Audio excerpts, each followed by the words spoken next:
Hey guys, tonight we drift back into a world of concrete walls, cabbage soup, and state-approved wallpaper. You wake up not in a hotel, not even in your own room, because privacy is a decadent Western illusion, but in your family's beloved two-room Khrushchevka. Built during the rush of the post-Stalin years, this is Soviet middle-class luxury, a prefabricated slab of pride and peeling paint. If journeys like this one feel worthy of a little corner of your evening, hit like and subscribe to the channel. And if you're listening from somewhere far away, maybe a quiet high-rise apartment or a noisy dorm room, leave a comment and let me know where you are and what time it is there. I'd love to know how far this imagined Khrushchevka is echoing across the map. Now, dim the lights, lean into your pillow, maybe switch on some soft white noise if you need a little background to let go of reality. Take a deep breath, smell the old paint, the cigarette smoke, and the reheated cabbage soup, and let's step into tonight's journey together. Your eyelids flutter open to the sound of clanging pipes. Someone flushed upstairs, and the ancient plumbing is staging a protest. The radiator hisses like a suspicious comrade, and that unmistakable scent of boiled onions seeps through the walls again. It might be coming from upstairs, or downstairs, or perhaps your dreams. Doesn't matter. It's here to stay. There's no snooze button, but the neighbor's toddler is already exercising his lungs in the stairwell, echoing like a Soviet siren. You stretch on your well-loved cot, avoiding the creaky spot because last time it let out a sound suspiciously like a fart and your sister hasn't let it go since. Through the window, the gray sky greets you with all the enthusiasm of a 5-day-old borscht. You share this apartment with your parents, your sibling, and possibly an elderly aunt who moved in after her husband's mysterious disappearance during the Brezhnev years. Historians still argue whether these cramped living arrangements truly fostered collectivist spirit or merely cultivated lifelong passive aggression. But here you are, brushing your teeth in the kitchen sink while your dad reads Pravda with one eye open and one foot in the hallway. The wallpaper in the bedroom is trying its best to escape the wall, curling at the corners like it's seeking political asylum. A portrait of Lenin watches you from above the bookshelf. His gaze is encouraging, or threatening. Honestly, it's hard to tell. The ceiling bears the memory of that one winter when the pipes burst and the upstairs neighbor flooded your life with lukewarm regret. You shuffle into the kitchen/dining room/laundry nook, where your mother is boiling water.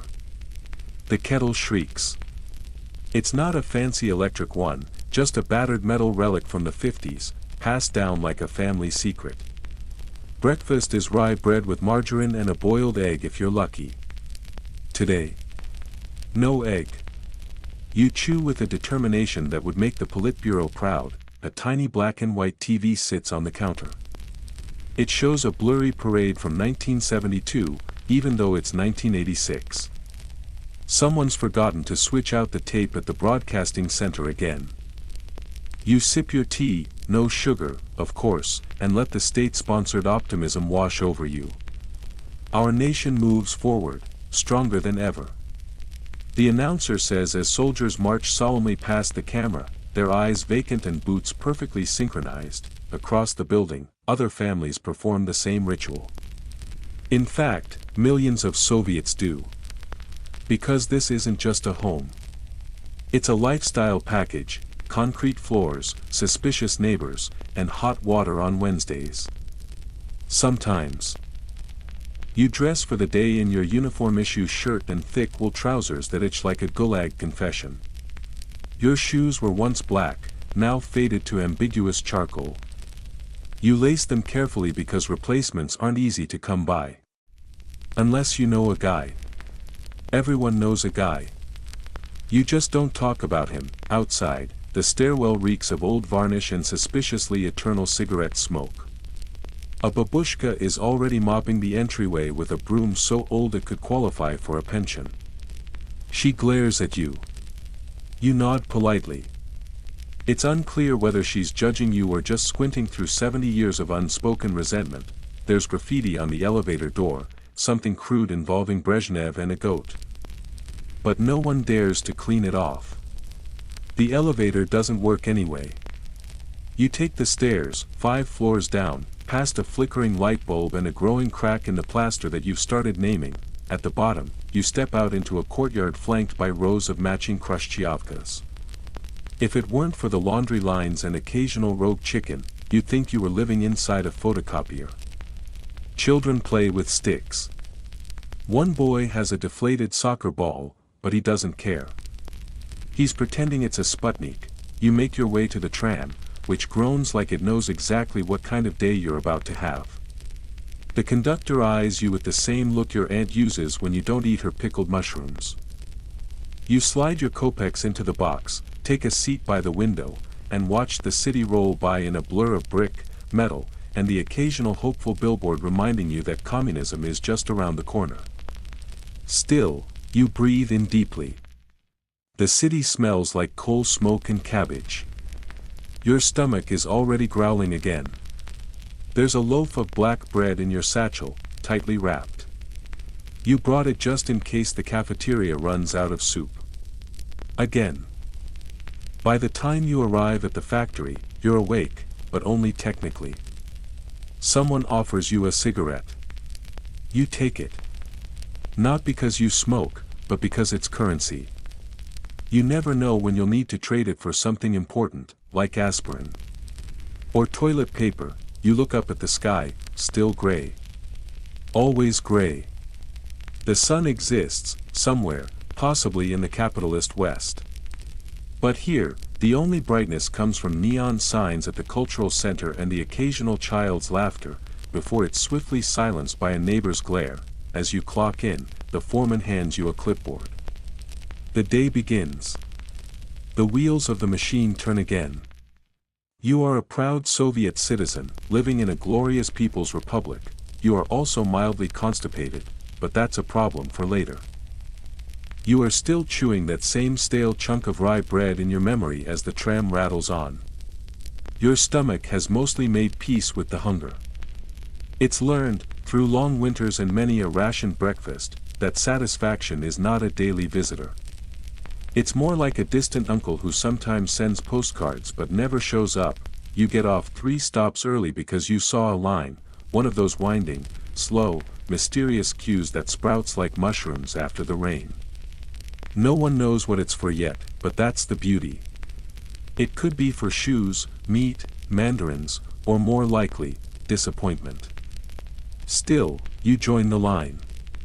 Because if you don't, you'll spend the rest of the day wondering what you missed. The woman ahead of you says it might be bananas. She whispers this like she's sharing state secrets. Bananas are a rare luxury. Children are known to weep with joy at the sight of a yellow curve. You clutch your satchel a little tighter and lean forward. 2 babushkas behind you are arguing about the last time they saw bananas. 74, one claims confidently. No, 79, Brezhnev's birthday, insists the other. Historians still argue whether bananas were ever really distributed evenly or if they were just smuggled into Moscow, peeled, and paraded like sacred relics. An hour passes. Then 2.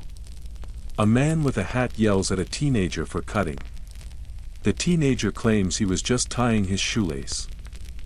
A militia officer appears briefly, surveys the crowd, and promptly walks away. Probably didn't want to get involved in a fruit riot. Finally, the store opens. People surge forward like it's the gates of paradise. You shuffle along, inch by inch. You're only 10 people away. You start to smell something sweet. Could it be? Yes, bananas. Real bananas. Imported. Possibly Cuban. Maybe radioactive. Who cares? 7 people to go. Then 5. Then 3, and then, gone. The cashier looks up with all the joy of someone sentenced to read tractor manuals aloud forever. Bananas het roy, she says. Well, not in Vietnamese, but the message is universal. Sold out, what's left? Bread. The same bread you had this morning. But it's warm, and it's here, and you can feel your hand tremble a little as you hand over your kopecks. You take 2 loaves. That's the limit. Rationing is real, even if unofficial. You clutch the paper bag like it holds gold bars. Outside, people are still joining the end of the queue, unaware the treasure is gone. You want to warn them, but you also kind of want to watch their reactions. Schadenfreude is the people's dessert. You continue toward the factory. Now late. But no one will mark it down. Not really.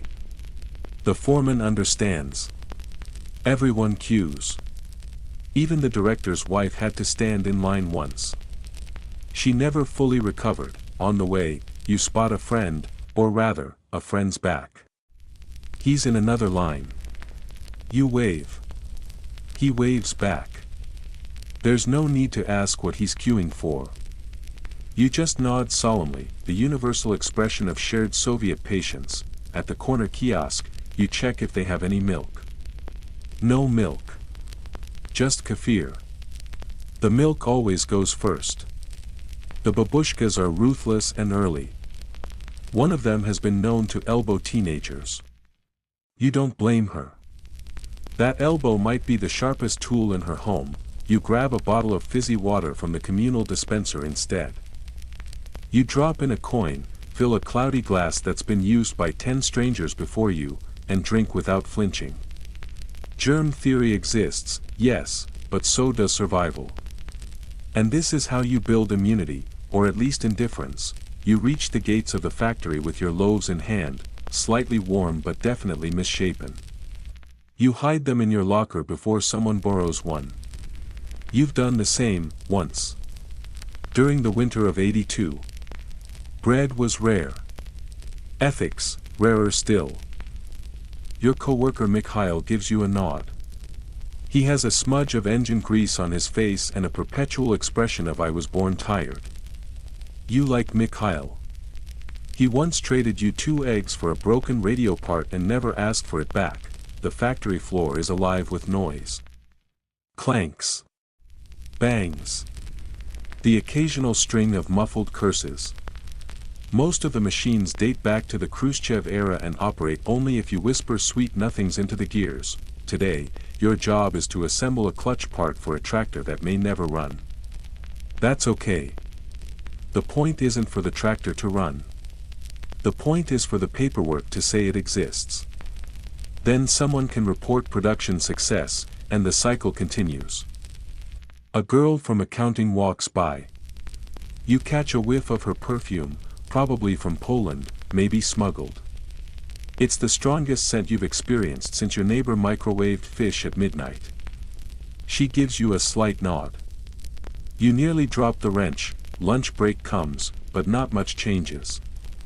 The cafeteria serves cabbage soup again. Surprise. You open your satchel, retrieve your precious loaf, and share a slice with Mikhail. He offers you half a boiled potato.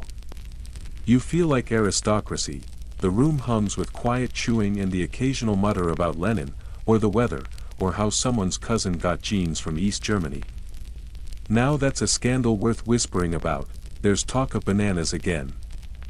Apparently, a delivery truck was seen near the central square. Could be true. Could be a psyop, hard to say. You pocket the rumor for later. The bell rings. Break's over. You return to your post, your stomach mildly satisfied and your soul gently numbed. That's the goal. Not happiness, sufficiency. Your shift drags on. The lights flicker once. Twice. Then stabilize. That's an improvement. Last week they flickered so much you thought the building was Morse coding for help. The radio plays a patriotic song. The lyrics are something about rolling hills and heroic labor. You hum along. Everyone does. It's muscle memory now. 5 o'clock arrives like a long-awaited friend. You clock out, retrieve your bread, still warmish, and exit into the dusk. Outside, the city is glowing with a kind of industrial sadness. Neon signs blink half-heartedly. A man sells socks from a suitcase near the tram stop. You buy a pair, not because you need them, but because it's polite. On the way home, the queue is gone. The banana rumor? False alarm.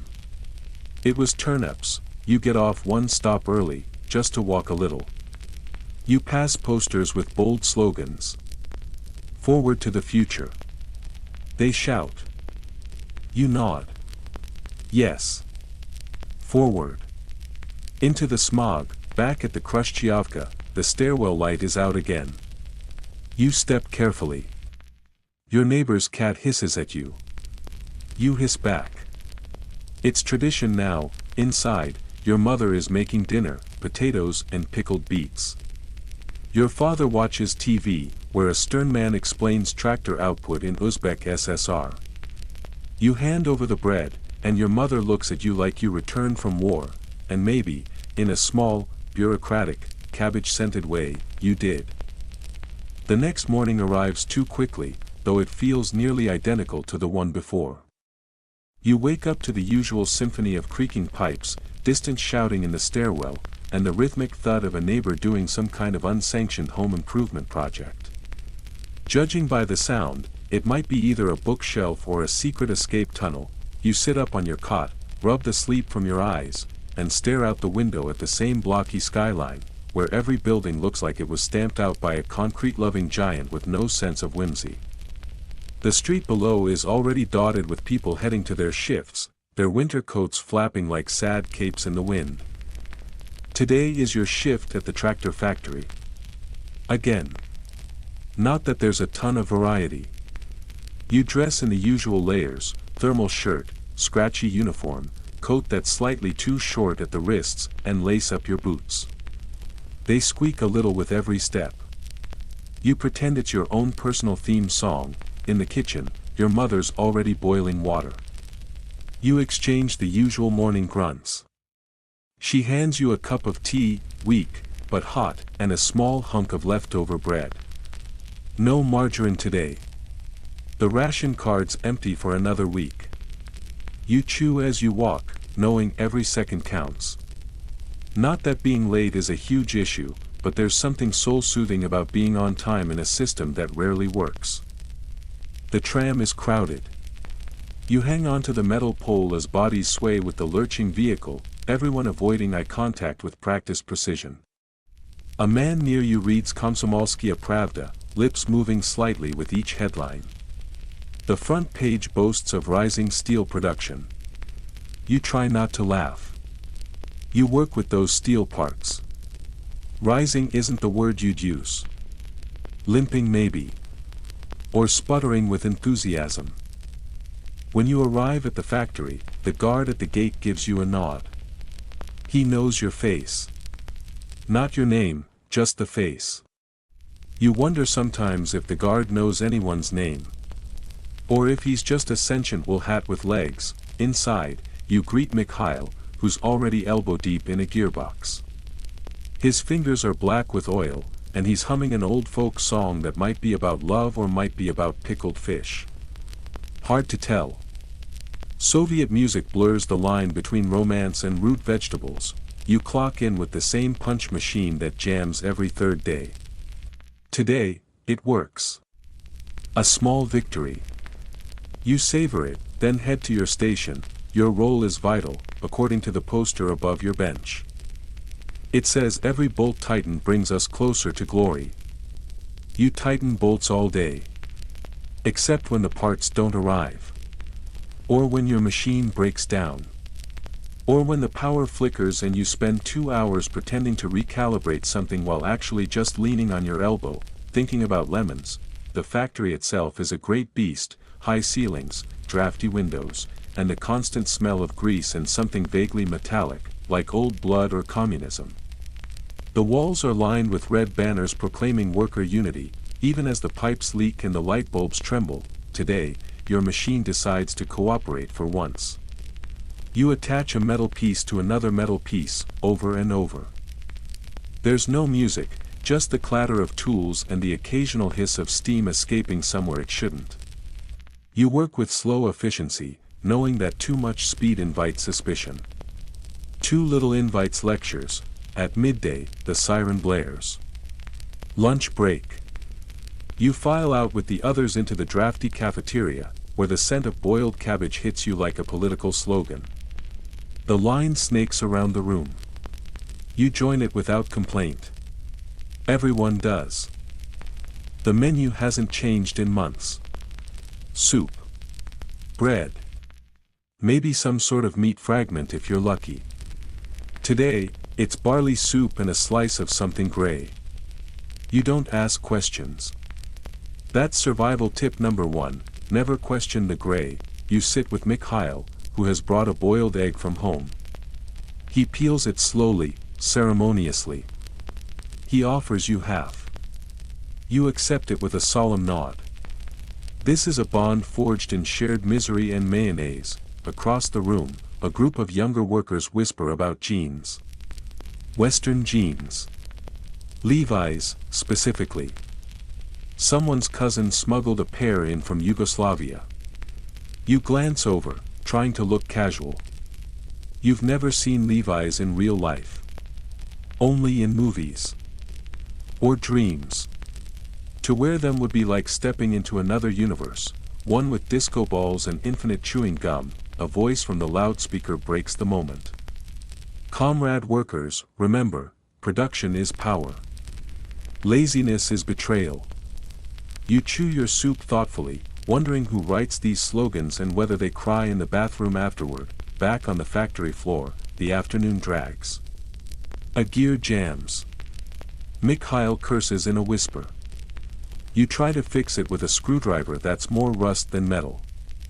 Eventually, you succeed by hitting it with the heel of your hand, a strategy passed down from your grandfather. Later, the foreman walks by.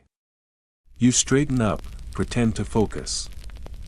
He gives you a look, half suspicion, half resignation, and moves on. He knows. You know. The system knows. Historians still argue whether Soviet factories truly intended to produce efficient output or merely to simulate the idea of effort. Some believe it was all theater. Others say it was desperation sculpted into metal. At 5, the siren wails again. Freedom. You wipe your hands on your trousers, gather your things, and head for the tram. Outside, the sky is already dimming. Winter twilight arrives early, like an overzealous auditor. You ride home in silence, watching the city blur past. The buildings glow with weak yellow lights. A group of schoolchildren in uniform marches down the street, singing a song about tractors and pride. One kid is clearly mouthing different lyrics. You smile.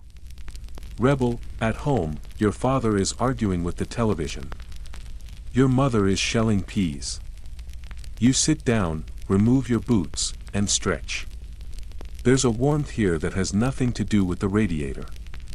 Just a shared fatigue, a knowing silence, a family clinging to its own tiny comforts. You eat a simple dinner, potatoes again, but seasoned with stories. Your mother recalls a time before the war, when oranges were real and dresses had color. Your father mutters about bureaucracy and the train system. Your sibling talks about school, where they were asked to draw Lenin but accidentally made him look like a loaf of bread. You laugh. You all do, and for a moment, the weight lifts.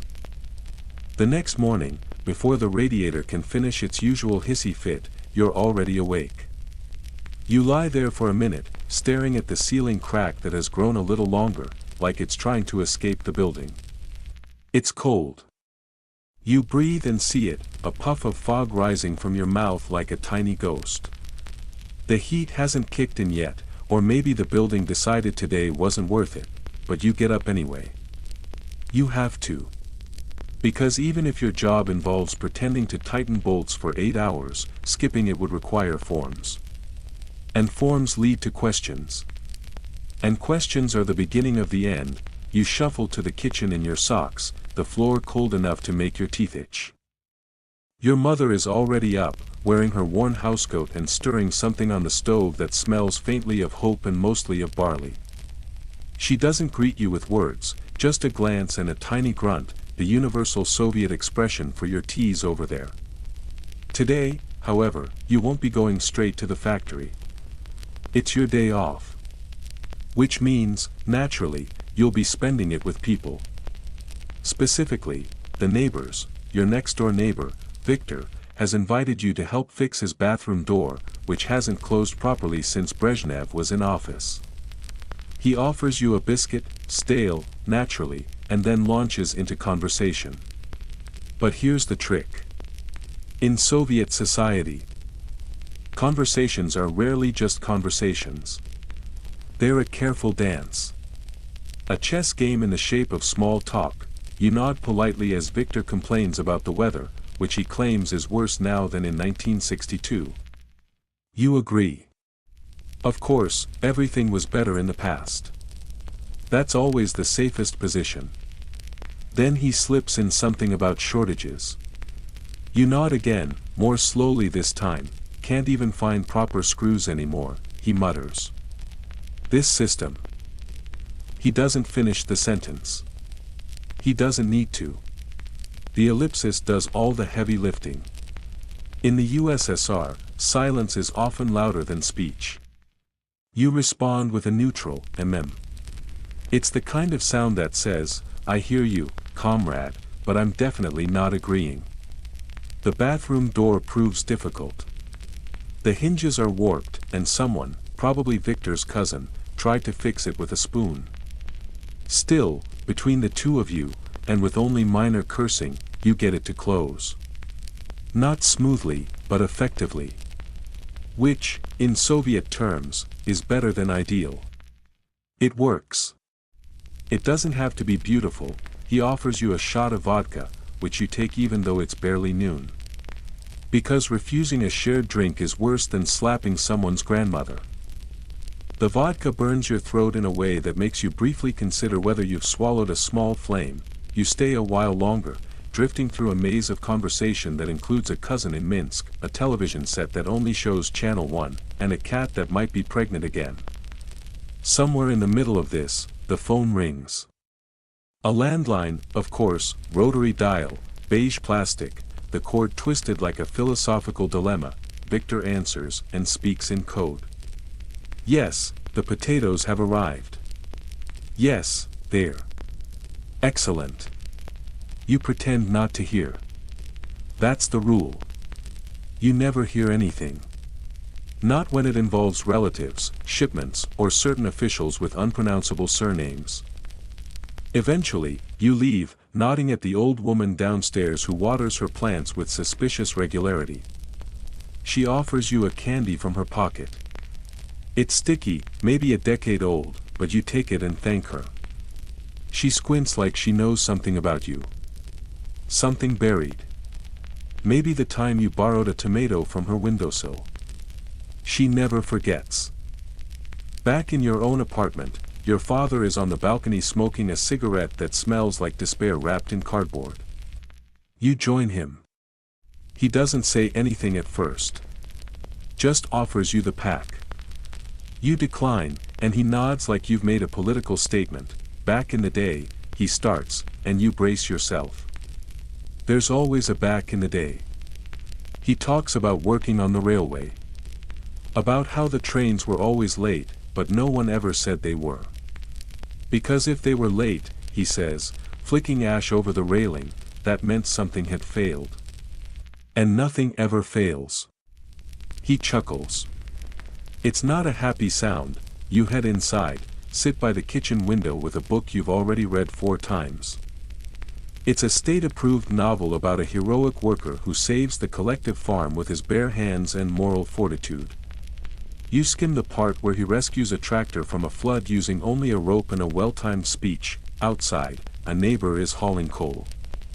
Another is repairing a fence with wire, hope, and chewing gum. The air smells of exhaust and boiled cabbage. A car backfires somewhere, possibly out of protest. You think about language. How conversations here are a kind of camouflage. People rarely say what they mean. Not because they're dishonest, but because honesty is dangerous. You remember that one time your cousin blurted something about the party during dinner. Everyone went quiet. Even the soup, historians still debate whether the average Soviet citizen was truly oppressed by surveillance or simply adapted to the possibility of it. After all, if you always assume someone's listening, you start speaking in riddles. Or you stop speaking entirely. That evening, you attend a gathering at a neighbor's flat. There's food, pickles, cold cuts, a strange salad involving mayonnaise and hope, and there's drink, of course. But more than that, there's the thrill of talking. Carefully. Lightly.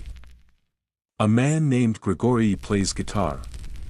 His voice is warm, deep, and full of stories he'll never tell out loud. Someone sings along softly. A child giggles in the corner, chasing a cat with a piece of yarn. The conversation turns to film. Someone mentions a Western movie they saw on a bootleg VHS. People lean in. Whispers. Someone else claims to have a cassette of Pink Floyd. This is not just culture, it's contraband. It's treasure. You leave late, your cheeks flushed and your head fuzzy. The stairwell is quiet now. The building groans in its sleep. Inside your apartment, your mother is asleep in her chair. The TV flickers with images of wheat fields and a narrator extolling the virtues of collective labor. You turn it off. The silence is almost luxurious. You crawl into bed, under a blanket that smells faintly of laundry soap and history. You close your eyes, not thinking about what you said today, but what you didn't. And that, in this world, is the most important kind of memory. The alarm doesn't go off. That's because there is no alarm, just the neighbor upstairs moving their furniture again at the crack of dawn like they're chasing a ghost across the floor. You lie in bed a few extra minutes, trying to figure out which piece of furniture they could possibly have left to move. Then the clanging of metal pipes and the loud whoosh of hot water in a distant room signals that the building's plumbing has decided to work today. Miracles still happen, it seems. You get up, stretch, and prepare for another day. This one starts differently, though. You're not going to the factory. You're walking your younger sibling to school. It's your turn, and despite your reluctance, you admit there's something oddly comforting about the rhythm of a Soviet school morning, at least when you're not the one being lectured about Lenin's childhood. Your sibling wears a neat little brown uniform, starched stiff, with a red scarf tied at the neck, the pioneersky Galstuk. That scarf isn't just fabric, it's a rite of passage, a symbol, a reminder that even at age 8, you serve the party. You help them knot it just right, because if it's crooked, someone might say something. And when people say something, you never know where it ends. Outside, the courtyard smells like damp stone and ambition. The school is a 15-minute walk away, past rows of identical gray buildings and a statue of a stern man pointing toward the horizon. No one remembers what he's pointing at. Some say it's the future. Others say it's the bread factory. As you approach the school gates, the atmosphere tightens. Children file in like miniature soldiers, pressed uniforms and polished shoes, all clutching their briefcases that rattle with abacuses and tin lunch containers. A banner flaps over the gate, "Learn today to build tomorrow." The wind nearly tears it down. You walk them up to the doors. A teacher in a long wool coat gives you a nod of recognition and suspicion. You nod back. Eye contact here is both a greeting and a warning. Your sibling disappears into the building, and for a moment, you remember what it was like to be in their shoes. The itchy uniform. The patriotic songs. The smell of chalk dust and old varnish. The blackboard perpetually smeared with equations and slogans. And of course, the endless lessons about Lenin. Ah, Lenin. The man. The myth. The marble bust in every classroom. You could recite his biography backwards if needed. Born in Simbirsk, studied law, led the October Revolution, died just early enough to be idealized and never questioned. You once asked a question about his wife, just as simple: did she also lead a revolution? And your teacher went pale like you just asked where babies come from. Historians still argue whether Soviet education genuinely indoctrinated young minds or merely exhausted them into quiet compliance. You suspect the answer is both. The curriculum was rigid. Every subject bent toward ideology. In math, you calculated tractor production. In literature, you read tales of heroic peasants. Even biology had to make room for quotes about socialist heredity. Evolution existed, sure, but it wore overalls and carried a sickle. You head home slowly, passing the wall of portraits outside the school. Our outstanding students, the sign reads. Every photo the same blank stare. You wonder if any of them smile when no one's looking. Back at the apartment, your father is listening to the radio. A man with a gravelly voice reads the morning news with the enthusiasm of a damp sponge. He says things are going well in Uzbekistan. That productivity is up. That the West is panicking. Then a short musical interlude. Accordion, of course. Your mother is darning socks at the table. Her fingers are a blur. You sit down beside her and offer to help, but she shakes her head. This is her quiet time. Her rebellion. She listens to a Polish cassette under the table, just barely loud enough to hear. It's a pop song. Something with rhythm. She smiles faintly. In the afternoon, your sibling returns from school with a crumpled essay about the glories of Lenin's childhood. They also carry a notice. Parents must attend the next Sobrany, a mandatory school meeting where nothing will be decided and no questions will be answered. You read it and sigh. Meetings here are less about discussion and more about being seen nodding. Dinner comes early. Soup. Always soup. You sit at the table, the family gathered like clockwork. Your sibling shares a story about a classmate who dared to ask why Stalin wasn't in the textbooks anymore. No one laughed. No one answered. The silence in the room, apparently, was legendary. Later that evening, your father pulls out an old photo album. Inside are yellowing images of children in the same school uniform, in the same classrooms, next to the same busts of Lenin. But these children are now grown. One lives in Leningrad. Another vanished during a reassignment. He closes the album and says nothing. You understand. Some stories stay locked in old books. That night, your sibling practices a recitation for an upcoming assembly. It's a poem about collective farms. The rhyme is clunky, the metaphors strained, but they read it with such earnestness that your chest aches a little. Not with pride, exactly, but with some strange blend of affection and unease. Before bed, they ask you a question. Do you think Lenin had a cat? You pause, caught off guard. Then you smile and say, probably. But the cat had to share its food with the revolution. They laugh. Quietly.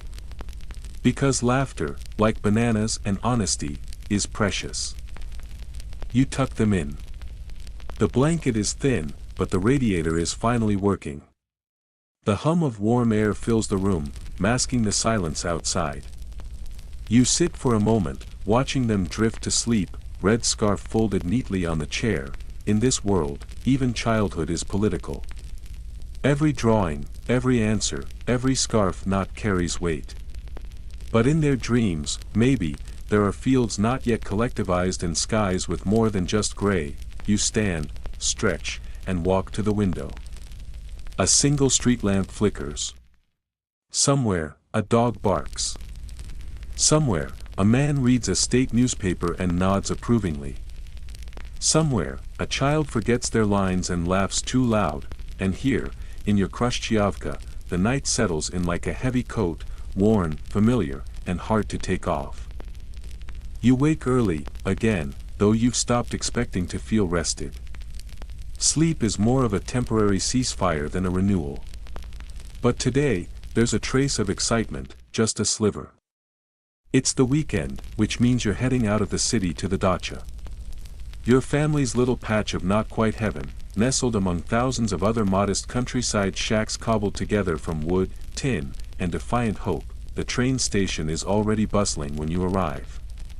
Commuters, families, a babushka with 17 bags of unknown contents, all milling around with that quiet Soviet determination that says, "I will wait as long as it takes, but I will complain the entire time." The loudspeaker crackles to life with a voice announcing the next departure. But it's drowned out by the general murmur of bodies and the screech of the arriving train. You find a seat, barely, and balance your bag on your lap. Inside are potatoes, canned fish, socks, and a newspaper that might double as toilet paper if necessary. Outside, birch trees whip past the window, white trunks blurred by motion, standing like silent witnesses to everything and nothing. You finally arrive. The dacha sits a short walk from the station, along a path of uneven stones and weeds that never seem to die. The air smells better here. Fresher. Like dirt and pine needles and a hint of burning wood from someone else's stove. Your boots crunch over gravel, and birds actually chirp. Like in a Western fairy tale. It's enough to make you suspicious. The dacha itself is small, just 2 rooms, a stove, and a porch that tilts slightly to the left, like it's considering retirement. The wood is old but proud. Your father opens the door and sighs contentedly, like he's just stepped into a sacred temple made of splinters and cold drafts. Your job is to start the fire. You kneel beside the stove, coaxing the flame from dried sticks and last week's Pravda. The headline reads something about tractor quotas in Central Asia. The irony of using it as kindling is not lost on you. Once the heat starts to radiate, everyone begins their rituals. Your mother opens the pantry and takes stock of jars, pickled cucumbers, beetroot, mushroom caps swimming in brine. The Holy Trinity. She hums a little folk song under her breath. No lyrics. Just melody. It sounds like sunlight on snow. You grab the axe and head outside. Wood needs chopping. Always does. The axe is dull, the log slippery, and your technique questionable. Still, you manage. Swing by swing, you feel a strange satisfaction. The kind you never quite find in factories or queues. This is simple. Concrete. Not like your city life where productivity is measured in rumors and forged signatures. By midday, the samovar is bubbling. Tea tastes different out here, hotter, smokier, more honest. You sit on the porch sipping slowly, looking out at a tiny garden that refuses to die. Rows of carrots and cabbage, guarded by a scarecrow wearing your uncle's old shirt. A shirt, by the way, that still fits your uncle. The neighbors drift over, as they always do. Ivan from 2 dachas down brings sunflower seeds and a joke about Brezhnev's eyebrows. You laugh. It's not even that funny. But laughter here is its own form of resistance. Another man shares a story about catching a fish this big, holding his hands absurdly wide. Historians still argue whether any Soviet citizen has ever caught a fish larger than a loaf of bread. No evidence, but many tales. Conversation turns, as it always does, to building improvements. Someone's added a second window. Another has managed to dig a real outhouse. You all nod approvingly. Innovation at the dacha level is the highest form of architectural genius in this system. Later, someone pulls out a guitar. The same guitar, it seems, that appears at every gathering. Strings slightly warped, but the sound familiar. You sing songs you half remember from childhood. No politics, just trees and stars and forgotten lovers who wore headscarves and cried at train stations. Dinner is a communal affair. Potatoes roasted in foil over a fire, dark bread, pickles so sour they punch you in the nose, and a splash of vodka for good measure. You toast to the harvest, though most of your harvest is weeds. It doesn't matter. The ritual is the point. You sit under a darkening sky, the stars winking like secrets. For a moment, it feels like peace. Not political peace. Not ideological peace, just human peace. A full belly, warm fire, a joke told twice, and the soft sound of a wind through pine needles. Night arrives without fanfare. You tuck yourself into the narrow bed inside, the mattress filled with something that crunches. You don't ask what. The window lets in the sound of frogs and the occasional dog bark far off. No honking cars. No loud radios. Just nature, raw and unbothered. You think back to the city and the smog and the endless bureaucratic hum. Here, it feels like a different country, still under the same flag, but with its own anthem written in dirt and onion skins. You close your eyes as the stove ticks softly, like a clock winding down. There's no need to count hours here. No alarm. No cues. Just sleep, long and undisturbed, and if you dream, maybe it'll be about a time when all of life feels this slow, this honest, this unremarkably beautiful. The city greets you again like an old friend with bad breath.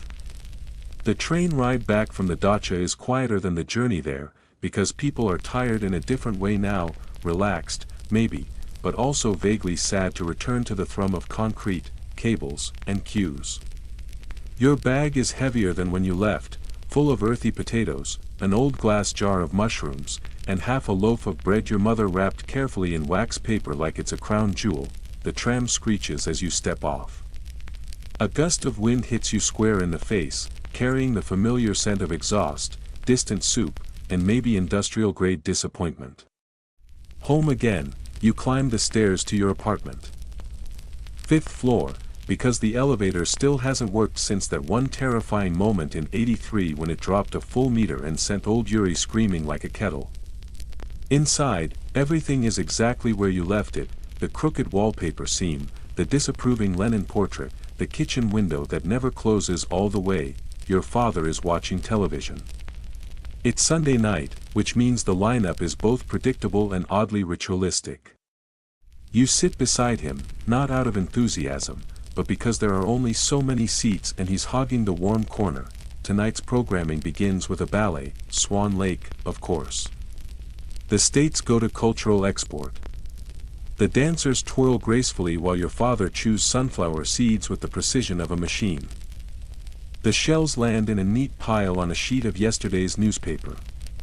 The headline reads agricultural success in the Caucasus. You both ignore it. After the ballet comes the news. The anchor appears on screen, dressed in a dark suit, her smile so forced it looks painful. She reads off figures about steel, grain, and cooperative enthusiasm. Her voice is smooth, soothing, and just detached enough that you suspect she might be reading from cue cards held by someone with a clipboard and a gun. You don't really listen. No one does. The words wash over you like lukewarm water. You pick up the rhythm, not the meaning. Progress continues. Shortages minimal. Imperialist lies. It's not information. It's a lullaby. Next up is a documentary about tractor innovation. Again. You're convinced this is the same one you saw 2 months ago, just with a different narrator. A man in a felt cap walks around a muddy field, pointing at gears and praising the durability of Soviet design while the tractor behind him refuses to start. You can almost hear the cameraman sigh. Your sibling joins you on the floor, sketchbook in hand. They're drawing something that looks like a cow but might be a tank. You don't ask. Best not to mix those up in this house. They hum along to the state-approved lullaby that plays between programs. It's a gentle tune, played on flute and accordion, accompanied by visuals of sunflowers, smiling children, and wheat fields glowing under impossibly blue skies. You both know it's fake. But it's a nice kind of fake. Like a bedtime story told by someone who doesn't quite believe it either. Then the broadcast pauses. A screen appears. We apologize for the technical difficulties. The image freezes on a tractor with one wheel missing. You stare at it, wondering if the irony was intentional or just inevitable. Television in the Soviet Union isn't really about entertainment. It's a ritual. A routine. You sit, you watch, you nod. You comment mildly on the host's haircut. You wonder aloud whether the cows shown in the documentary were real or just particularly hairy extras. There is, occasionally, a gem. A cartoon from Eastern Europe with oddly philosophical undertones. A comedy sketch that almost pushes the boundaries of permissible laughter. And on rare Sundays, a dubbed Western film. Censored, of course. But the allure is there. The characters wear bright clothes and smile too much. Their cars are shiny. Their streets are clean. No one seems to be waiting in line for bread. Once, your cousin showed you a recording of Dallas. It was like looking into another dimension. People with pools. Problems that didn't involve potatoes.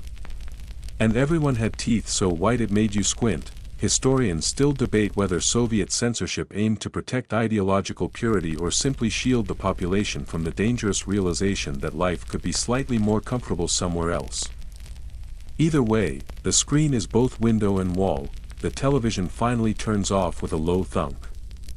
Your father stands, stretches, and announces he's going to bed. He says it like he's climbing a mountain. You nod. Your sibling follows, dragging their sketchbook like a security blanket. You stay behind, staring at the black screen. You can see your reflection faintly in the glass. You look older than you did yesterday. That's not the television's fault, but it didn't help. Out on the balcony, the night is brisk. Below, the city still breathes, a distant tram groans, a dog barks, a drunk man sings a love song to no one in particular. A thin layer of fog curls around the lampposts like a secret. You light a cigarette, not because you want it, but because it's something to do with your hands. You remember the dacha. The stars. The silence. The warmth of a stove fed by real fire. The taste of honest potatoes. You hold on to that memory like a soft stone in your pocket. Back inside, the hallway light flickers. Someone flushed upstairs again. The radiator hisses, offended. You sit on your cot, not quite ready to sleep. You stare at the ceiling crack. It's longer. Definitely longer. Tomorrow, you'll go to work again.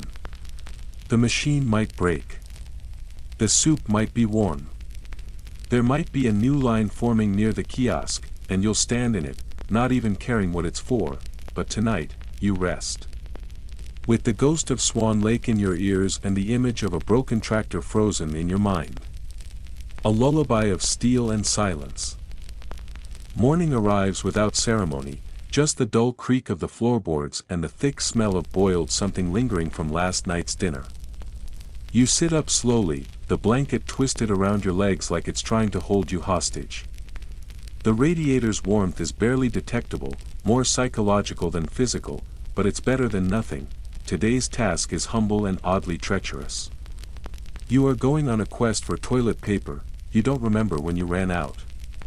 You just remember the slow creeping dread of realizing that the roll was down to its last desperate spiral. You used it anyway, hoping perhaps that the party would reward optimism with an emergency shipment.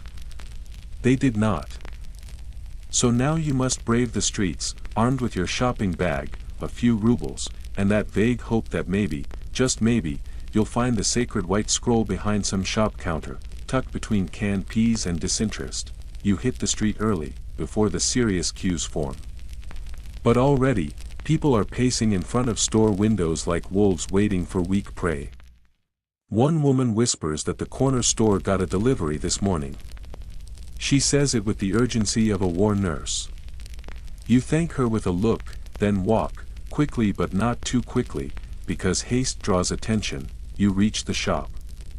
A modest brick box with a dusty window and a line already 20 people deep. No one speaks. No one moves much. Just quiet shuffling, like people waiting to identify a body. You take your place. 5 minutes pass. Then 10. Then 20, the door opens. The line tenses, a shop worker steps out, arms crossed.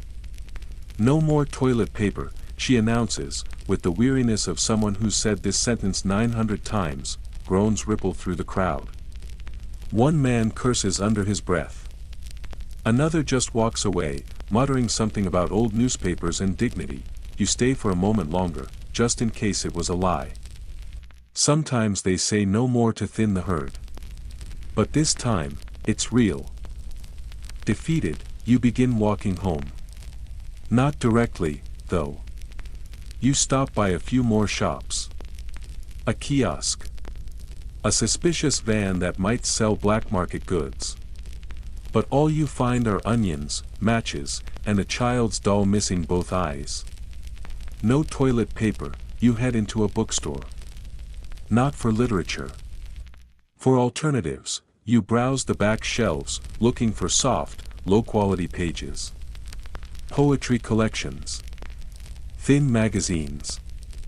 You weigh ideological loyalty against fiber texture.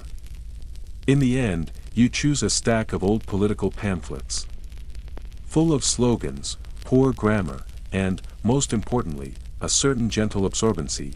At home, your mother eyes the stack. You explain. She shrugs. "At least someone will read them now." She says dryly. You cut the pages neatly. Fold them. Stack them in the bathroom cabinet. The cover of one reads, "Toward the Glorious Future." You consider writing a warning underneath, something like, "Do not read while in use." Your sibling walks by, sees the pamphlets, and giggles. "Are we wiping with Lenin now?" You shush them quickly. Jokes like that are meant for dreams, not hallways. The truth is, toilet paper has always been elusive. In theory, it's plentiful. In practice, it's mythical. There are rumors of rolls that actually roll, fluffy and white like capitalist clouds. You've seen one once. A relative from East Germany brought a few packs during a visit. You touched it reverently. Like ancient silk. Then it vanished, consumed in a week of luxurious hygiene. Historians still argue whether the toilet paper shortages were due to flawed production, distribution bottlenecks, or simply cosmic cruelty. Theories abound. Solutions do not. Your grandmother, may she rest in peace, used to keep a secret stash. Wrapped in cloth, hidden in a drawer. She guarded it like treasure. Once, she slapped your cousin for wasting 3 squares. "What are you, American?" she had shouted. That phrase became legend. You wander into the kitchen, pour yourself a glass of weak tea, and lean against the counter. The walls are lined with shelves of old jars, empty and full in equal measure. Your mother hums as she folds laundry. Your sibling draws little cartoons on the corner of the table. One of them is a roll of toilet paper wearing sunglasses and a cape. You don't know whether to laugh or cry. The radio crackles. A voice says something about strong agricultural output and upcoming national celebrations. You sip your tea and think about all the things they never mention. Like how ration cards don't cover dignity. Or how a nation that launches satellites can't stock a bathroom. Later, you walk through the apartment complex to get some air. A neighbor stops you. She's holding a small packet, wrapped tightly, plainly, suspiciously. She leans in. "I heard," she whispers, "that the kiosk near the metro is getting a shipment tomorrow. But you have to know the clerk." You nod solemnly. "I know someone," you lie. She smiles. "Then you might be in luck." You return home, both amused and horrified that your day has been consumed by the pursuit of hygiene. You once dreamed of travel, of poetry, of revolution. Today, you fought a losing battle with bureaucracy over paper pulp. As evening comes, you listen to the city settle. The windows rattle. Somewhere, a baby cries. A toilet flushes, mocking you. Probably, you stare out the window. Watching the lights flicker in other apartments. Behind each one, a story. A struggle. A quiet resignation, and in more than a few of them, the same pile of folded pamphlets, you close the curtain. Tomorrow, you'll try again. Maybe the shipment will arrive. Maybe someone will take pity. Or maybe, like always, you'll improvise. Survive. Adapt. You head to the bathroom and select a pamphlet at random. It's titled "The Future is in Our Hands." You smile. It's too perfect. You wake up to the sound of shouting in the stairwell. Not the angry kind, at least not yet. It's a conversation escalating toward passive-aggressive volume. Something about shared laundry space and who left their wet socks in the communal sink. You sigh, pull the blanket over your head, and wonder if the apartment building will one day simply implode from accumulated grievances, but today isn't a laundry day. It's bigger than that. It's paperwork day. You and your partner are officially married now, have been for a few months, but today, you begin your journey toward a shared apartment. Not a new apartment, no, nothing that glamorous. Just the hope of one. The application for the possibility of a maybe someday apartment. You pull on your best shirt, which is only mildly stained, and iron it with a lukewarm iron that has a temper. Your partner has already gathered the forms, birth certificates, residency documents, marriage license, a medical note proving neither of you is contagious, and one mysterious page labeled Form B-17. No one knows what this stands for, but you wouldn't dare leave it out. You both head to the housing office, navigating the corridors of the local Dom Upravlenia, where the walls are yellowing and the receptionist looks like she has seen the fall of 3 governments and didn't care much for any of them. You sit on a wooden bench that's just slightly too short for adult legs and wait. There's no number system, just vibes. You watch others go in and come out, some with forms stamped in red, others with the weary slump of defeat. One man mutters that he's been waiting since 1982. You believe him. Finally, it's your turn. The woman at the desk peers at you over her glasses. She doesn't smile. You hand over the forms.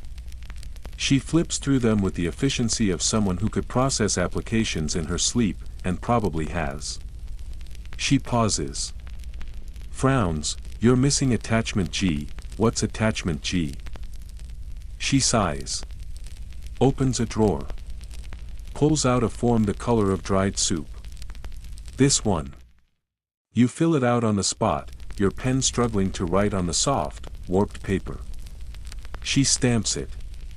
The stamp hits with a satisfying thunk, and for a brief moment, you feel like you've achieved something monumental.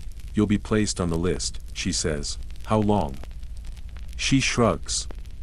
Could be 6 months. Could be 6 years. Historians still argue whether Soviet housing shortages were the result of post-war urban migration, poor planning, or simply a cosmic prank with concrete. Whatever the reason, you and your spouse now officially exist on a list. You try to feel grateful. To celebrate, you buy a cake. Well, not a cake, an item resembling a cake. It's round, vaguely sweet, and covered in what might be icing or industrial paste. You bring it home like a trophy. That evening, you sit at the kitchen table, slicing the cake into uneven wedges. It tastes like hope and cardboard, but it's yours. Your partner smiles, and you both toast with cheap champagne someone's uncle smuggled in from Moldova. Later, you lie in bed together, still in the same bedroom you shared with your sibling last year, and dream about the future apartment. Maybe it will have a balcony. Maybe even a working light in the bathroom. You make plans, where the bed will go, how you'll paint the walls, whether you can get a rug from the Georgian market. In the following weeks, you visit the housing office again. And again. Just to remind them you exist. Just to show your face. Because sometimes that matters more than paperwork. The woman at the desk begins to recognize you. She doesn't smile, but she nods. Progress. Meanwhile, you and your partner continue life as usual. You argue over the hot water schedule, over who gets the chair closest to the radiator, over which brand of tea tastes less like floor sweepings. But there's comfort in the arguments. They're familiar. Manageable. Your friends ask when you'll move.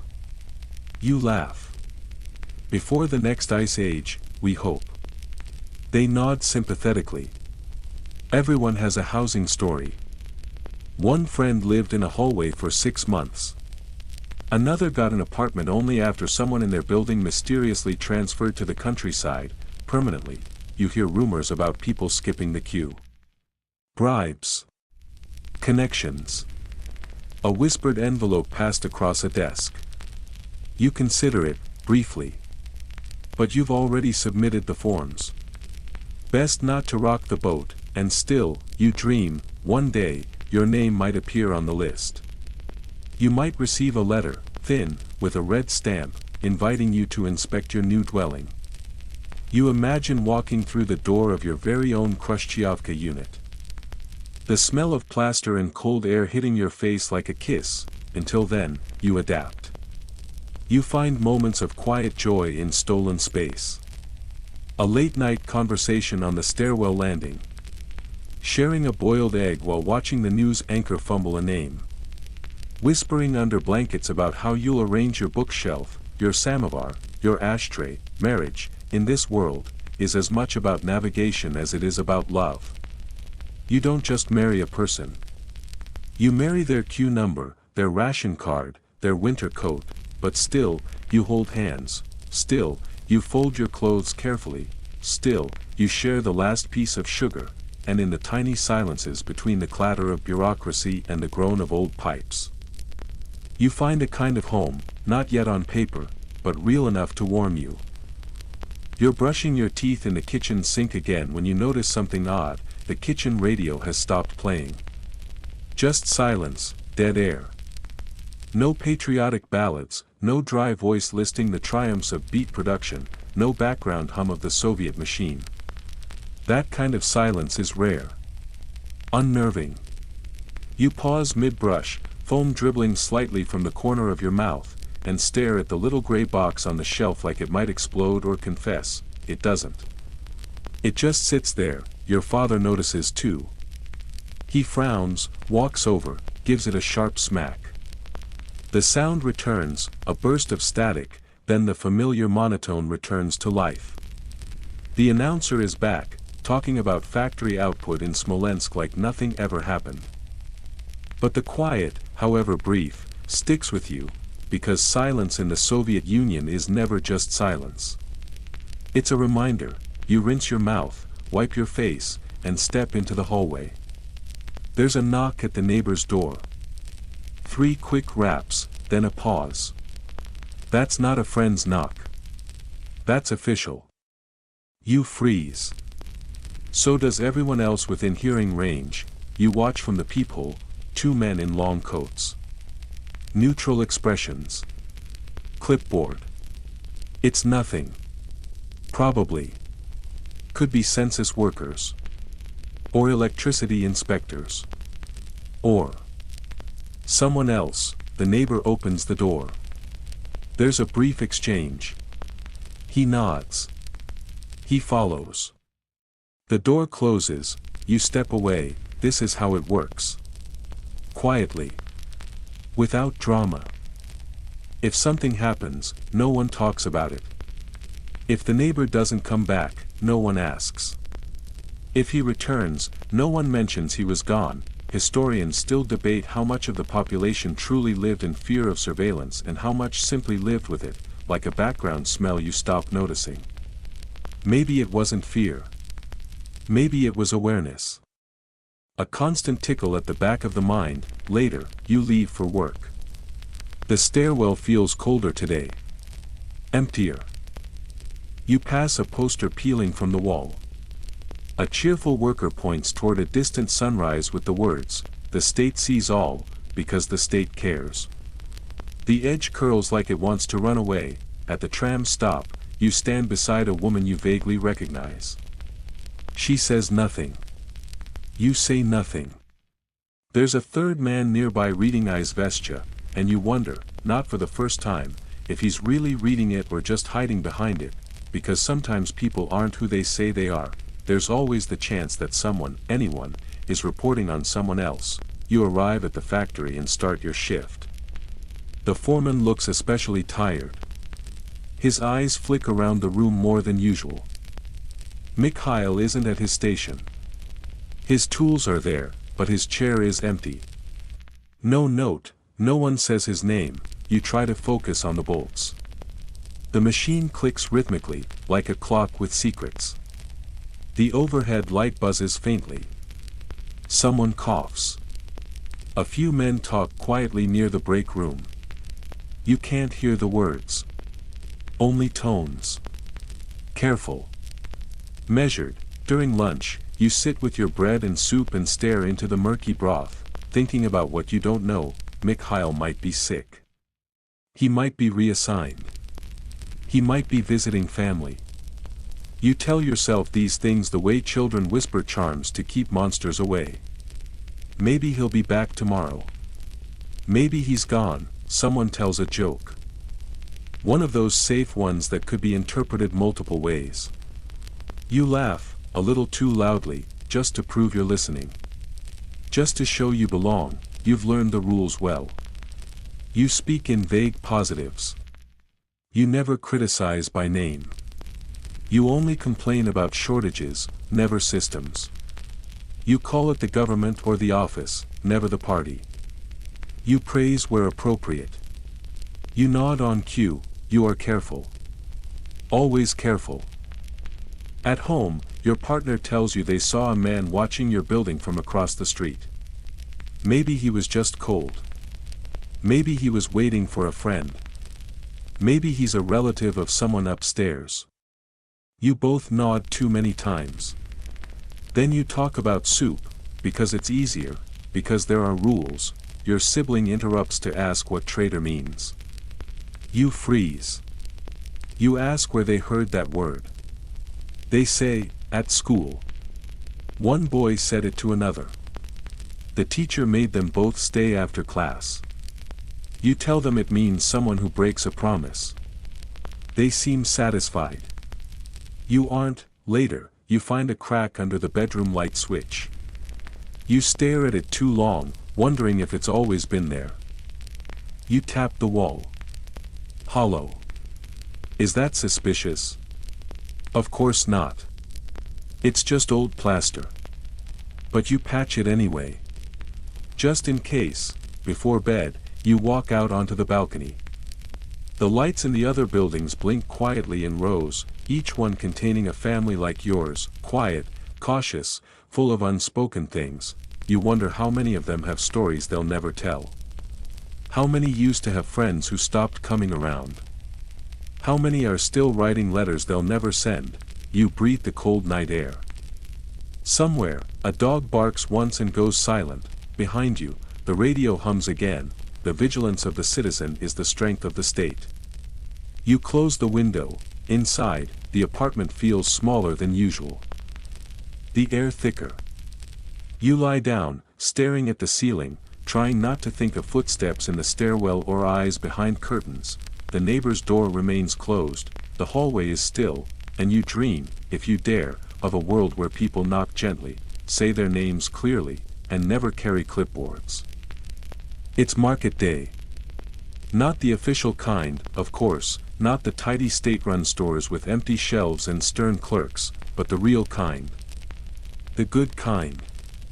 The kind whispered about between sips of weak tea and passed along like folklore. You rise early, not out of enthusiasm, but because these places operate on a schedule known only to the moon and a few grumpy grandmothers. You bring your canvas bag, the one with reinforced seams, because you never know what you'll find or who you'll need to bargain with.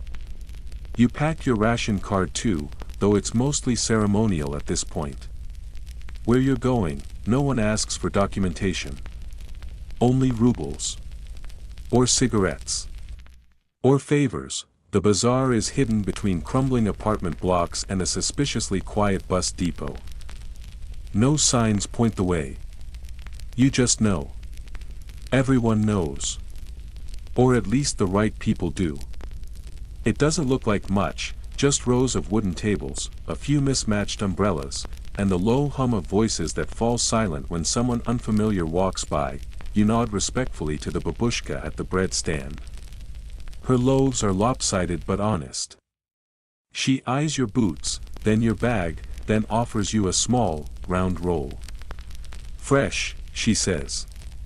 You know better than to ask from when. You move on. At the far end, a man in a heavy coat leans against a table that holds bananas, real bananas, you blink to be sure. Bright yellow. Some even have tiny brown freckles. They gleam like gold bars under the gray sky. He catches your stare, smiles slightly. From Georgia, he says. You ask the price. He names a number so high your brain tries to convert it into coats, then bus rides, then loaves of bread. You hesitate, he shrugs. Or trade. You dig in your pocket and offer 2 bars of chocolate you've been saving since last New Year. He inspects them carefully, then nods. The deal is done. He slides you 3 bananas like they're illegal documents. You hold them with reverence. You hear someone behind you whisper, "How did he get bananas?" Another voice replies, "He knows a driver."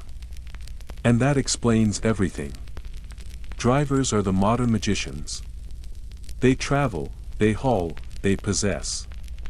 Access. You tuck the bananas deep into your bag and move on to the eggs. 10 for a fair price. You check for cracks while pretending not to eavesdrop on the argument happening 2 stalls over. Someone's accusing someone else of watering down the vodka. The accused denies everything while hiding a suspiciously clear bottle under the table. Historians still argue whether the Soviet black markets represented capitalist corruption or grassroots resilience. Either way, this one smells like victory and pickles. You return home like a victorious hunter. The bananas go into the back of the fridge, though you're not even sure that helps them. It just feels right. Like you're saving them for a better occasion. Maybe New Year. Maybe never. You sit with your partner and your sibling, slicing bread and telling half-truths. They were almost sold out, you say. They gasp appropriately. No one asks how much you paid. Because that's not polite. And besides, no one wants to know. Later that evening, you prepare dinner. Beet soup again, but this time with a boiled egg on top. Luxury. You make jokes about being bourgeois. Your sibling doesn't know what that means, so they draw a picture of a beet in a top hat. Your father comes in with a bottle of wine, well, wine-flavored beverage. He opens it with ceremony, and you all toast to nothing in particular. A good meal. A quiet day. No paperwork. No inspections. That's more than enough. After dinner, the conversation turns to the old days. Your mother recalls the 1970s with unexpected fondness. At least there were oranges, she says. You're not sure that's true. You suspect the memory of oranges is sweeter than the actual fruit. Your partner asks if it's true that Western jeans are worth more than rubles. Your father snorts. Jeans can buy you a minister's attention, he says. Especially Levi's. Americans don't even know how powerful their pants are. You laugh. You shouldn't, but you do. Laughter feels subversive these days. There's a knock at the door. You all freeze, just for a moment, like cats hearing an unfamiliar noise, but it's just the neighbor. She's holding a jar of pickles and a stack of magazines. Trade? She asks. You nod. Invite her in. The pickles are excellent. You swap them for a tin of sardines and a few pages from a Western fashion magazine you found lining a box of soap. She stares at the pictures like they're alien creatures. Glossy women with impossible smiles and shiny shoes. She shakes her head. They don't walk anywhere, do they? You agree. When she leaves, the apartment smells of brine and quiet satisfaction. You settle into your chair, full belly, warm socks, radio humming something from the 1950s. You glance at the bananas in the fridge and close the door gently, like you're tucking in a child. You've learned to find joy in the small victories. An uncracked egg. A familiar voice on the radio. A neighbor who knocks with pickles instead of problems. This is the unofficial economy. Built on whispers, barter, and a kind of trust that's hard to explain but easy to feel. Here, value isn't just measured in rubles. It's in favors, timing, instinct, and maybe, just maybe, bananas. The first thing you hear when you wake up is a strange sound, music. Not the usual patriotic marches or folk songs, but something different. Smoother. Syncopated. Your sibling has gotten hold of a cassette tape. And not just any cassette, this one is Western. You follow the sound to the kitchen, where they're hunched over the family's ancient tape recorder, a device that usually plays war speeches or the occasional state-approved audiobook. Now it hums with twangy guitars and a voice that sounds like it might own a convertible. You don't understand the lyrics. You don't need to. It feels lighter. Riskier. Like opening a window too far. Where did you get this? You whisper, they grin. A friend of a friend. Don't tell. You won't. You take your cup of tea and sit beside them, both of you leaning toward the crackling speaker like it's whispering forbidden truths. Somewhere in there is a bass line that's probably illegal. You tap your fingers lightly on the table, not to the beat exactly, but to the idea of freedom it suggests. Western music is contraband. Not officially, of course. There's no law that explicitly forbids the Bee Gees. But the implication is there. Too much rhythm leads to too much thinking. Too much thinking leads to genes, and genes. Well, that's a whole other category of treason. Historians still argue whether the true downfall of the Soviet Union began with economic stagnation, policy shifts, or the creeping beat of disco music. You take a deep breath, glance at the window, and imagine someone listening from the courtyard. You lower the volume. Later that day, you meet up with a friend who claims he knows someone with a jacket. Not just a jacket. The jacket. A denim Levi's, smuggled in from Hungary. Maybe East Germany. Maybe heaven. You walk together to a dim apartment block on the edge of town, past fences that lean like old men and walls painted with slogans so faded they now say things like produce glory and cherries. You climb to the third floor. No elevator. Naturally, the man inside is younger than you expected, wearing mirrored sunglasses that reflect your stunned expression back at you. He opens a wardrobe and there it is. Blue denim. Faded in all the right places. Smelling faintly of rebellion and mothballs. How much? You ask. He names a price. It makes your stomach flip. You hesitate. He shrugs. Or trade. You consider the possibilities: your winter coat, your pocket radio, a few tins of imported sardines. You settle on a pair of Polish shoes and half a bottle of vodka. The jacket is yours. You wear it home under your overcoat, the way you'd carry a secret. No one can see. Not yet. But you know. And that's enough to make you feel taller. That evening, your partner notices it immediately. Is that real? You nod. They run their hand over the fabric like it's velvet. You can't wear that to work, they say. No, you agree. But maybe to the movies. Movies are a special event. Not just for entertainment, but for the atmosphere. The theater smells of damp coats and old carpets. You queue for tickets for an hour. The film? A black and white love story with dramatic stares and people shouting in stairwells. It makes no sense and also makes perfect sense. Everyone claps at the end, even though no one looks particularly happy. Outside the theater, someone passes you a small slip of paper. No words. Just an address and a time. You pocket it without thinking. You've heard of these, listening clubs. Gathering spaces where people play forbidden songs, drink real coffee, and talk about the West like it's a memory from a past life, you don't go. Not yet. But you think about it. Instead, you go home, remove your denim jacket, and hang it in the closet behind an old winter coat. Just in case. Some things are meant to be worn rarely, and only when the air is right. You sit at the kitchen table with your partner. You share a sandwich made from yesterday's bread and a tomato that cost too much. You talk about what you'd do if you could travel. Where you'd go. What music you'd listen to on the plane. You joke about what you'd say if the stewardess asked, chicken or fish, banana, your partner says. You both laugh too loud, the neighbor knocks on the wall, you lower your voices.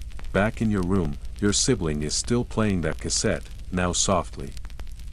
So soft you can't tell if it's music or your imagination filling in the silence. You lie in bed with your eyes open, thinking about the West, not as a place, exactly.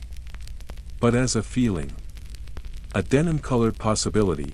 Maybe one day, you'll walk through the streets with your jacket fully visible. Maybe you'll own 2 tapes. Maybe even socks with colors, maybe, but for now, you pull the blanket tighter and hum a tune you're not supposed to know, and somewhere, a cassette spins. The trumpet wail of a marching band floats through your window before you're even fully awake. It's May Day, International Workers' Day, and the entire nation is up early, brushing dust from their flags and pressing creases into red banners. You stretch under your blanket, already imagining the stiffness in your back after a full morning of standing, clapping, waving, and pretending you're not hungry. Your partner is already up, pinning a Lenin badge to your sibling's jacket. The kid looks miserable, mostly because they know they'll have to hold a balloon for 2 hours and smile for at least one. Still, they tie their red scarf with pride. Part habit. Part ritual. All expectation. You dress carefully. Not your best clothes, but presentable enough. Everyone must look the part. The street will be lined with militia officers, not to intimidate, exactly, but to remind. To observe. To report. You grab your sign, Glory to Labor. And head outside with the others. The neighborhood is transforming. Loudspeakers buzz to life. Banners stretch across buildings. Stray dogs are nowhere in sight, likely having learned the sound of approaching brass sections means it's time to hide.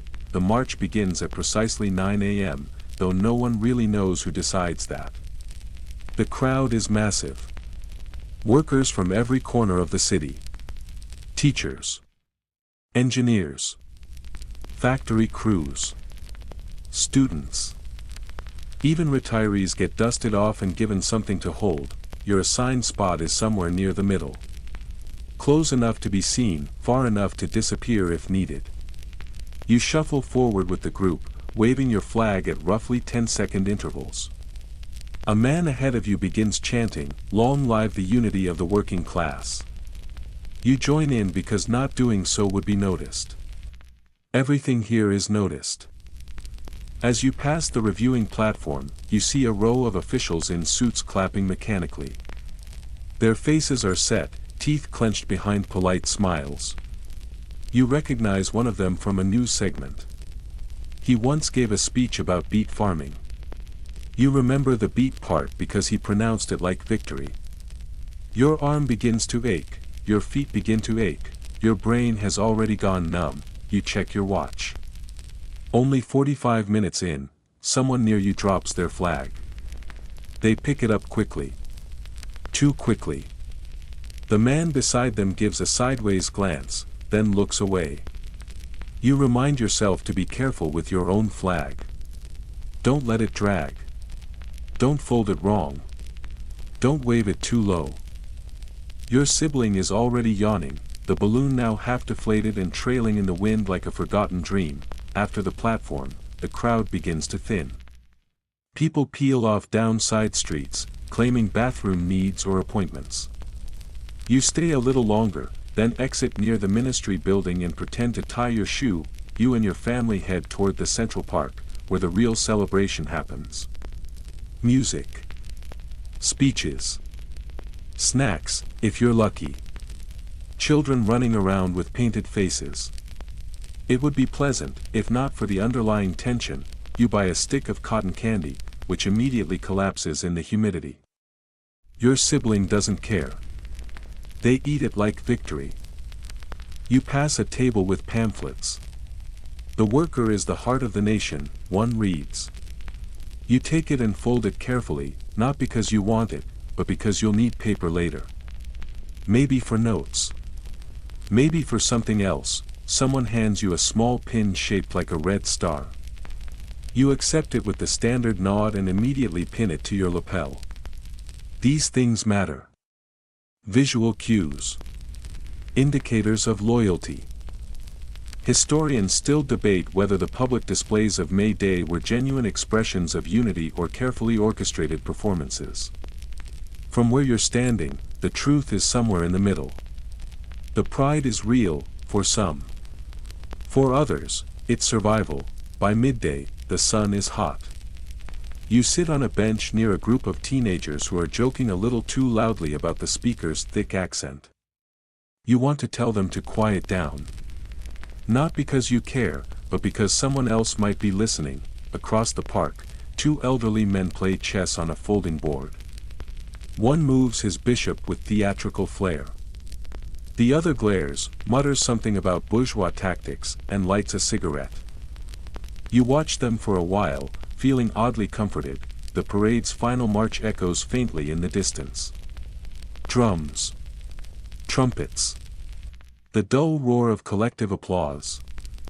The sound rises, then fades like a wave hitting concrete. You head home, legs sore, face sunburned in patches. Your sibling has fallen asleep on your partner's shoulder, red scarf twisted like a rope. At home, the apartment is stuffy, but the silence is golden. You peel off your shoes, collapse into the nearest chair, and remove your red star pin.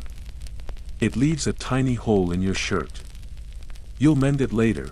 You sit in front of the fan, ancient, loud, heroic, and let the day melt from your bones. You didn't believe the speeches. Not really, but you said the right things. You waved the flag. You clapped at the tanks. You did your part, and in the Soviet Union, sometimes doing your part means pretending to feel what you've been told to feel, until it feels like the truth.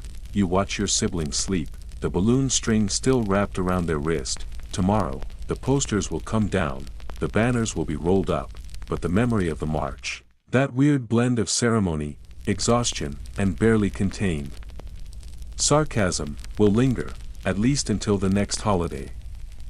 You're coughing again. Not seriously, just a dry, persistent scratch at the back of your throat that's been tagging along for weeks. It might be the coal dust, or the factory fumes, or simply breathing too much of what passes for city air. Either way, your mother notices. She brings over a chipped cup of something warm and vaguely yellow-green. Drink, she says. You don't ask what it is. It tastes like wet grass and regret, but it does soothe your throat. You nod in appreciation, and she smiles faintly.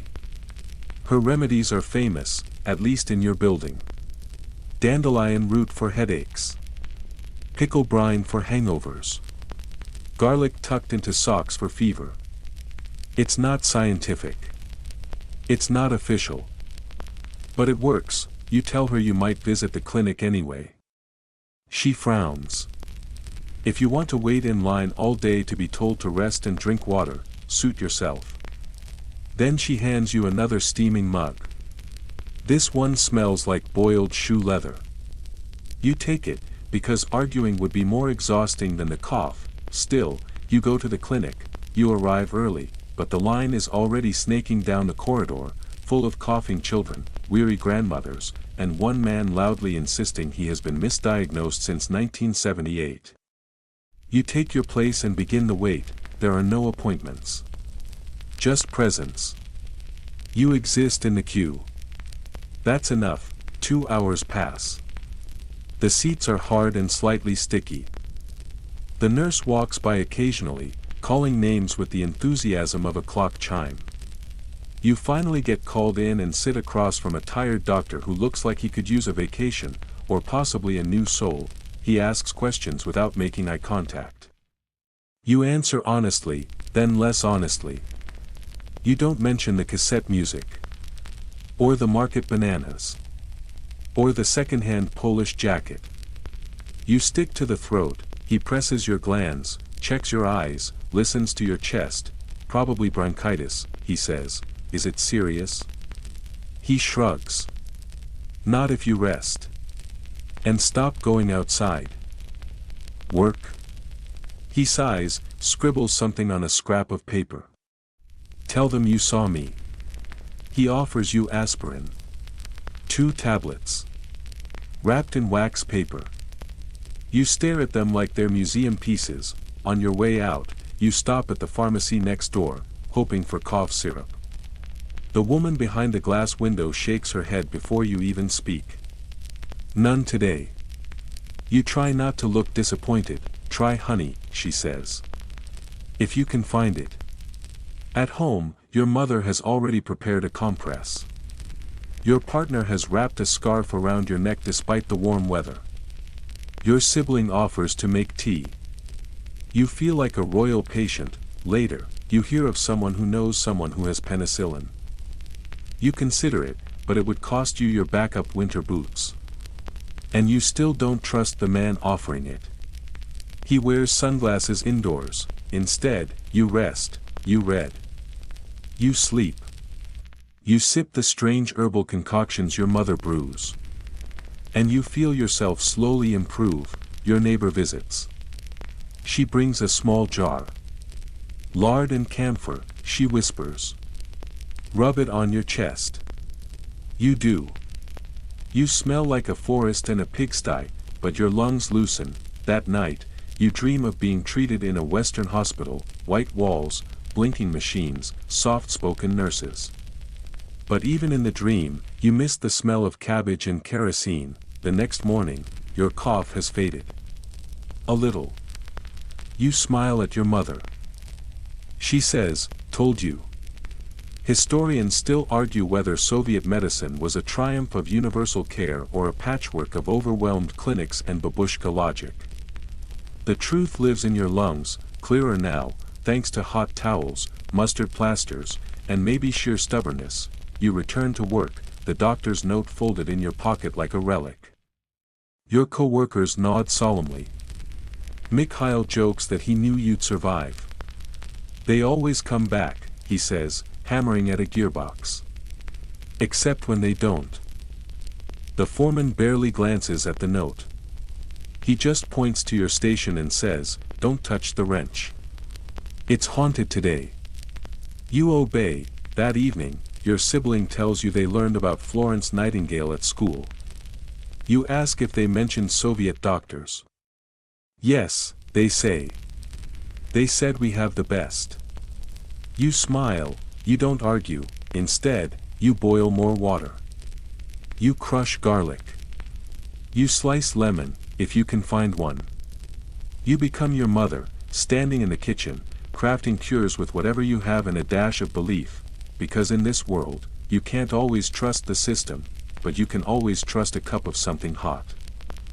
It's Tuesday evening, and you've been summoned, politely, officially, and voluntarily, to a party meeting at the local community hall.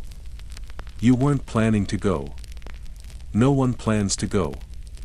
These meetings simply appear on your calendar like unwanted guests.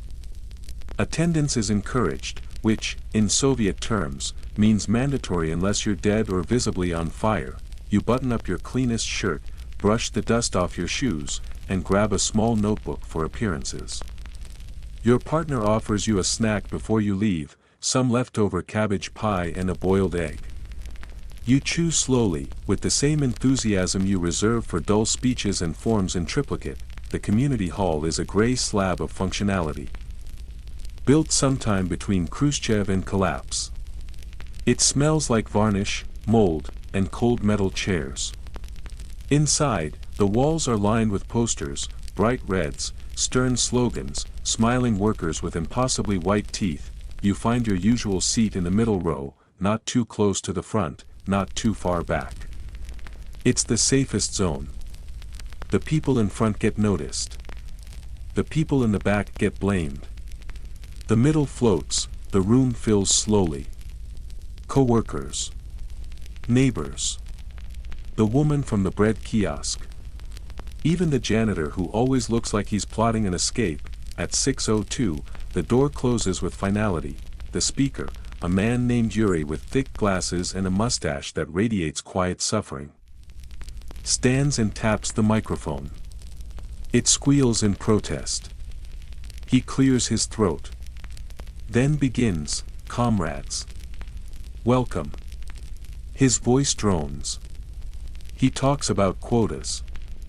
About workplace morale. About ideological vigilance. You take fake notes. The person beside you is actually drawing a potato with a face. You give them a subtle nod of approval. The second speaker is more animated. She discusses the latest propaganda posters. A new one features a tractor and a dove. Symbolism, she explains. Strength and peace. You wonder whether the dove knows it's been drafted into the revolution. There is a brief pause for voluntary input. No one speaks, then comes the reading of names, party members up for commendation, warning, or probation. You tense slightly. Your name doesn't come up. Not this time. Then a short video. Grainy, triumphant music. Images of factories, children waving flags, and a man smiling while holding two potatoes like trophies. The applause is half-hearted. Everyone claps just enough to avoid questions. Historians still argue whether these meetings served any purpose beyond public compliance. Were they tools of indoctrination or just background noise in the daily life of a tired population? You suspect they were both, and also, a sort of collective theater. Everyone plays their part. After the meeting, there's mingling. Carefully, you approach a small group discussing the speaker's haircut. One person jokes that he looks like a sad lion. The joke hangs in the air like a balloon made of tension. Then someone chuckles. It's safe. Laughter spreads. Someone else leans in and says, "Next week they're doing inspections. They're checking who still has Lenin's portrait up." You nod solemnly. You'd already dusted yours this morning. Walking home, the streets feel too wide, the sky too low. A loudspeaker somewhere still echoes a patriotic melody. You pass by a kiosk and buy a small notebook, just to replace the one you filled with pretend notes and real doodles. Your partner asks how the meeting went. You shrug. The dove is peace. The tractor is progress. They nod, unsurprised. At dinner, you mimic the speaker's nasal tone. Your sibling laughs so hard they nearly snort soup. For a moment, the absurdity becomes comedy. You do an impression of the potato man. Everyone claps. Later, as the lights go out, you lie in bed replaying the meeting in your head.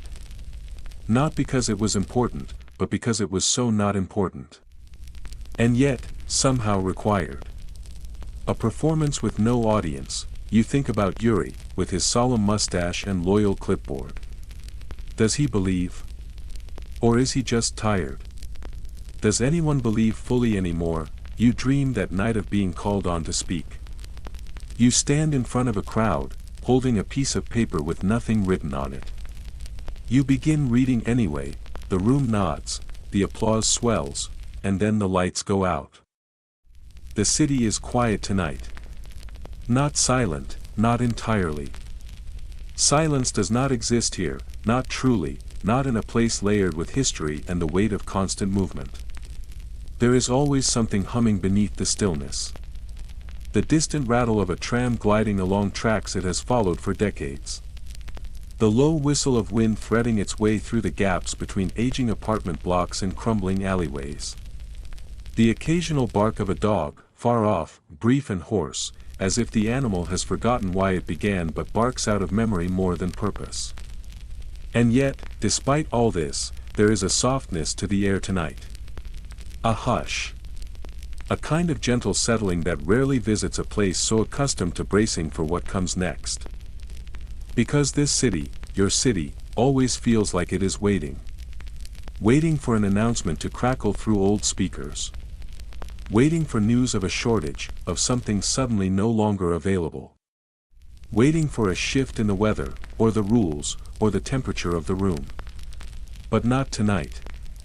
Tonight, it breathes. You are walking home late, later than usual, and you chose the long route on purpose. It is not because you are lost, or in a rush. Sometimes, it simply feels good to keep moving.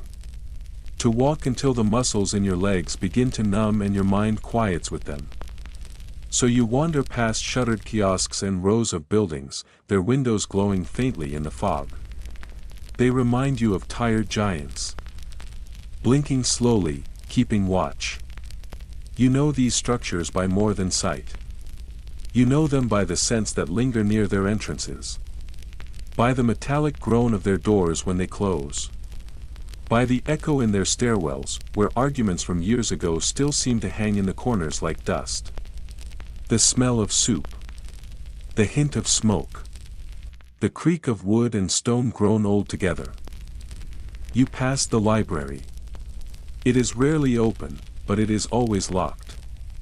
The doors look the same, but you still check them with your eyes, half hoping for something different. Outside, a poster flaps slightly in the evening breeze. It's faded, edges peeling like old bark from a birch tree. A soldier, drawn in cheerful strokes, holds a book like it might be a weapon. The caption underneath is clear. Read. Knowledge is victory. You reach out without thinking and press the edge of the paper back against the wall. It curls again as soon as your hand moves away. Some things resist repair, no matter how small the effort. You keep walking, a couple appears ahead of you, bundled tightly against the creeping wind. They walk quickly, leaning into one another, their shoulders brushing with each step. Their conversation is hushed, a low exchange of words meant only for each other. You cannot hear what they say, and you do not try. You lower your gaze slightly. In this place, privacy is a form of generosity. It is something you offer, and something you hope others will give you in return. So you give them space, as you would want. Fog drapes itself across the streets like a forgotten curtain, curling around streetlights and spilling over the hoods of parked cars. It clings to everything, softening the outlines, dulling the sharpness of the world. The glow of the lamps turns buttery and dim. You breathe deeply. The air tastes of cold steel, the faintest memory of ash, and something else, a trace of fireworks from a celebration long past, now only preserved in air and habit. You pass a statue in the square. Lenin stands tall, arm raised as always, pointing toward a future that never quite found its footing. The pigeons rest on him without concern. One dozes on his head. Another adjusts its feathers on his shoulder. A tattered scarf, likely tied there by a prankster or perhaps a quiet protester, flutters from his extended wrist. Whether meant as defiance or simply laundry that drifted too far, it remains, untouched. People still debate what that future ever meant. They question whether it existed in reality, or only in paintings and slogans. Was it offered with sincerity, or simply drawn in bright colors to make it easier to believe? Did anyone truly believe in it? Or did they simply learn how to survive beneath it, moving through the promises like one moves through a snowstorm, bracing, adjusting, waiting it out? Eventually, you reach your building. The steps creak beneath your feet, just as they always do. A familiar complaint, not unlike an old friend reminding you of the years you've both endured. Outside one door, someone has left a broom leaning against the wall, its bristles splayed, and beside it, half of an apple, bitten and forgotten. You don't ask why. This is not a place where questions are always wise. Inside your apartment, the radio is still playing. It crackles softly, the voice of a woman rising and falling in gentle rhythm. She is reading a poem. The words are about harvests, rivers, and long pauses. She speaks with the careful tone of someone who knows she is speaking into rooms where people may not be listening. But you are. You sit down in the kitchen and listen. The poem makes little sense. It does not need to. Sometimes, words matter not for meaning, but for the way they fill the silence. Your partner lies asleep on the couch, one arm curled beneath their head, a book resting gently on their chest. Its pages rise and fall with their breathing. Across the room, your sibling is curled under a patchwork blanket, sketching by candlelight. The sketchbook is open, filled with drawings of creatures that do not exist, long-necked birds, buildings with legs, fish with wings. Beside the stove, your mother's herbs hang in careful bundles, drying. The smell is soft and earthy. The radiator rattles once, then sighs. The room settles around it. You go to the window and lean against the cool pane. It is snowing, the first snow of the season, slow and deliberate. The flakes descend without sound, drifting past the street lamps, catching the light, and then disappearing. The city outside looks transformed. The buildings that often seem severe now appear softer, their edges blunted by white. They look less like guardians and more like old friends wrapped in gauze. Even the tallest towers seem humbled by the snowfall. You stay at the window longer than you meant to, watching. The snow falls without pause. Each flake lands without fanfare. It feels like the city is holding its breath, and then you feel it, not pride, exactly. Not joy either, but something smaller. Something quieter, something like survival. You have made it through another day. And not just by walking or eating or keeping warm. You have made it through by noticing. By choosing small kindnesses. By laughing softly when you could have frowned. By speaking carefully, or sometimes not speaking at all. You did not win anything today. But you endured it. Cleverly. Quietly. With the kind of resistance that does not raise its voice, but raises the kettle instead. In this world, success is rarely loud. It is waking up in the morning. It is knowing when to ask, and when to nod. It is learning which lines to join, and which ones to step away from. You go to bed. The blankets are thin, but familiar. The ceiling above you still bears the long crack from a leak years ago, dried now but never patched. You look at it for a moment, then close your eyes. You do not mind it tonight, and around you, the city hums. Soft and low. Alive, and now, as the snow continues to fall outside your window, soft as breath, the city exhales with you. The lights dim behind curtains. Footsteps fade in stairwells. Conversations hush to whispers, then to memory. There's a warmth in the cold now, not from the radiator, but from the quiet. The kind of quiet that comes only when nothing more is expected of you tonight. Your blanket settles over you like a final word. A promise that here, in this moment, nothing else needs to be done. The cabinets can stay cluttered. The kettle can wait. The world can spin a little longer without you. Your only duty now is to rest. Let the faint rhythm of the tram on its tracks be your lullaby. Let the distant creak of a neighbor's floorboards lull you deeper. Let the fog, still drifting outside like a forgotten song, pull you gently inward. You are safe here. Not from everything, but from today. Tomorrow will come, and it will bring whatever it brings. But tonight, there is only you, wrapped in silence, cushioned by stories, guarded by the ordinary miracles of survival. Close your eyes, let go of the weight. And sleep.